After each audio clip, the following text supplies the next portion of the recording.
i7 ગુજરાતનો અવાજ। નમસ્કાર દર્શક મિત્રો, i7 ન્યૂઝ ગુજરાતીની સાથે હું છું આપની સાથે પાયલ બામભણિયા। તો જોઈએ આજના મહત્વના સમાચાર। બોરસદમાં જુગાર રમતા 11 ઇસમો ઝડપાયા। રૂપિયા 21,800 રોકડ સહિત મુદ્દામાલ કબજે। પ્રોહિબિશન અને જુગારની પ્રવૃત્તિઓને અટકાવવા આણંદ જિલ્લા પોલીસ દ્વારા હાથ ધરવામાં આવેલી કાર્યવાહી અંતર્ગત એલસીબી આણંદની ટીમે બોરસદ ટાઉન પોલીસ સ્ટેશન વિસ્તારમાં દરોડો પાડી જુગાર રમતા 11 ઇસમોને ઝડપી પાડ્યા છે। પોલીસે સ્થળ પરથી પત્તા પાના તથા રોકડ રકમ મળી કુલ 21,800નો મુદ્દામાલ કબજે કર્યો હતો।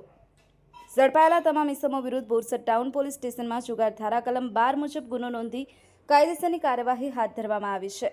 આ કાર્યવાહી પોલીસ મહાનિરીક્ષક રાઘવેન્દ્ર વત્સ અમદાવાદ વિભાગ તથા આણંદ જિલ્લા પોલીસ અધિક્ષક જીજી જસાણીના માર્ગદર્શન હેઠળ LCB police sub inspector RM Chauhan અને પોલીસ સબ ઇન્સ્પેક્ટર આઈજે રાણાની આગેવાની હેઠળની ટીમ દ્વારા કરવામાં આવી હતી।